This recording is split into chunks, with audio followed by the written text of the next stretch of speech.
श्री गणेशाय नमः। श्रीमद् वाल्मीकि रामायण के बालकांड का 49वां सर्ग। पितृ देवताओं द्वारा इंद्र को भेड़े के अंडकोश से युक्त करना और भगवान श्री राम के द्वारा अहिल्या का उद्धार एवं उन दोनों दंपत्ति के द्वारा इनका सत्कार। तदंतर इंद्र अंडकोश से रहित होकर बहुत डर गए। उनके नेत्रों में त्रास छा गया। वे अग्नि आदि देवताओं, सिद्धों, गंधर्वों, चारणों से इस प्रकार बोले, देवताओं, महात्मा गौतम की तपस्या में विघ्न डालने के लिए मैंने उन्हें क्रोध दिलाया। ऐसा करके मैंने ये देवताओं का कार्य ही सिद्ध किया है। मुनि ने क्रोधपूर्वक भारी शाप देकर मुझे अंडकोश से रहित कर दिया और अपनी पत्नी का भी परित्याग कर दिया। इससे मेरे द्वारा उनकी तपस्या का अपहरण हुआ है। यदि मैं उनकी तपस्या में विघ्न नहीं डालता तो वे देवताओं का राज्य ही छीन लेते। अतः ऐसा करके मैंने देवताओं का ही कार्य सिद्ध किया है। इसलिए श्रेष्ठ देवताओं, तुम सब लोग ऋषि समुदाय और चारणगण मिलकर मुझे अंडकोश से युक्त करने का प्रयत्न करो।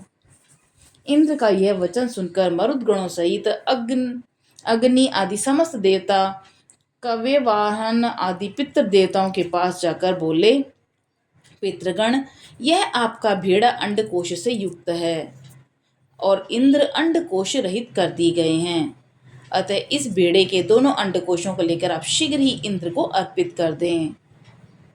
अंडकोश से रहित किया हुआ यह भेड़ा इसी स्थान में आप लोगों को परम संतोष प्रदान करेगा।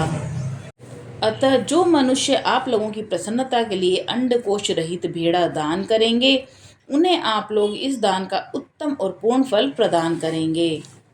अग्नि की यह बात सुनकर पितृ देवताओं ने एकत्र होकर भेड़े के अंडकोशों को उखाड़कर इंद्र के शरीर में उचित स्थान पर जोड़ दिया। ककुत्स नंदन श्री राम तभी से वहां आए हुए समस्त पितृ देवता अंडकोश रहित भेड़ों को ही उपयोग में लाते हैं और दाताओं को उनके दान जनित फलों के भागी बनाते हैं।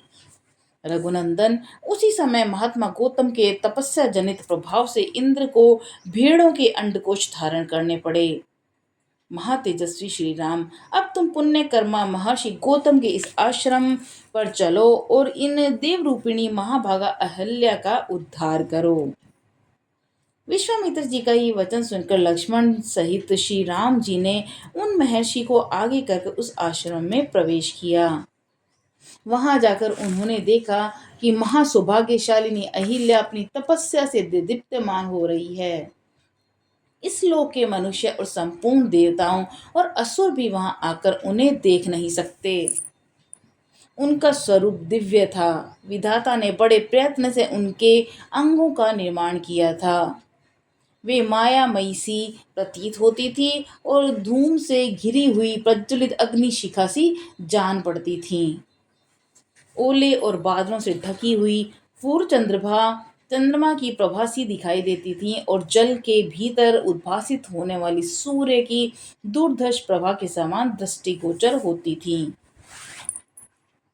गौतम शापवश श्री रामचंद्र जी का दर्शन होने से पहले तीनों लोगों के किसी भी प्राणी के लिए उनका दर्शन होना कठिन था। श्री राम जी का दर्शन मिल जाने से जब उनके शाप का अंत हो गया, तब वे उन सबको दिखाई देने लगीं। उस समय श्री राम और लक्ष्मण ने बड़ी प्रसन्नता के साथ अहिल्या के दोनों चरणों का स्पर्श किया। महर्षि गौतम के वचनों का स्मरण करके अहिल्या ने बड़ी सावधानी के साथ उन दोनों भाइयों को आदरणीय अतिथि के रूप में अपनाया और पाद्य अर्घ्य आदि अर्पित करके उनका आतिथ्य सत्कार किया। श्री रामचंद्र जी ने शास्त्रीय विधि के अनुसार अहिल्या का आतिथ्य ग्रहण किया। उस समय देवताओं की दुंदुभी बज उठी। साथ ही आकाश से फूलों की बड़ी भारी वर्षा होने लगी। गंधर्वों और अप्सराओं द्वारा महान उत्सव मनाया जाने लगा। महर्षि गौतम के अधीन रहने वाली अहिल्या अपनी तपा शक्ति से विशुद्ध स्वरूप को प्राप्त हुई। यह देखकर संपूर्ण देवताओं ने साधुवाद देते हुए उनकी भूरी भूरी प्रशंसा करने लगे। महातेजस्वी महातपस्वी गौतम भी अहिल्या को अपने साथ पाकर सुखी हो गए। उन्होंने श्री राम की विधिवत पूजा करके तपस्या आरंभ की। महामुनि गौतम की ओर से विधि पूर्वक उत्तम पूजा आदर सत्कार पाकर श्री राम जी भी मुनिवर विश्वामित्र जी के साथ मिथिलापुरी को चले गए। इस प्रकार श्री वाल्मीकि निर्मित आश्रमण आदि काव्य के बाल कांड में 49वां सर्ग पूरा हुआ। 50वां सर्ग श्री राम आदि का मिथिला गमन, राजा जनक द्वारा विश्वामित्र का सत्कार तथा उनका श्री राम और लक्ष्मण के विषय में जिज्ञासा करना एवं परिचय पाना। तदंतर लक्ष्मण सहित श्री राम विश्वामित्र जी को आगे करके महर्षि गौतम के आश्रम से ईशान कोण की ओर चले और मिथिला नरेश के यज्ञ मंडप में जा पहुंचे। वहां पर लक्ष्मण सहित श्री राम ने मुनि श्रेष्ठ विश्वामित्र से कहा कि महाभाग, महात्मा जनक के यज्ञ का समारोह तो बड़ा सुंदर दिखाई दे रहा है। यहाँ नाना देशों के निवासी सहस्त्रों ब्राह्मण जुटे हुए हैं, जो वेदों के स्वाध्याय से शोभा पा रहे हैं। ऋषियों के बाड़े सैकड़ों छकड़ों से भरे दिखाई दे रहे हैं। ब्राह्मण, अब ऐसा कोई स्थान निश्चित कीजिए जहाँ हम लोग भी ठहर जाएं। श्री रामचंद्र जी का यह वचन सुनकर महामुनि विश्वामित्र ने एकांत स्थान में डेरा डाला, जहाँ पानी का सुभीता था।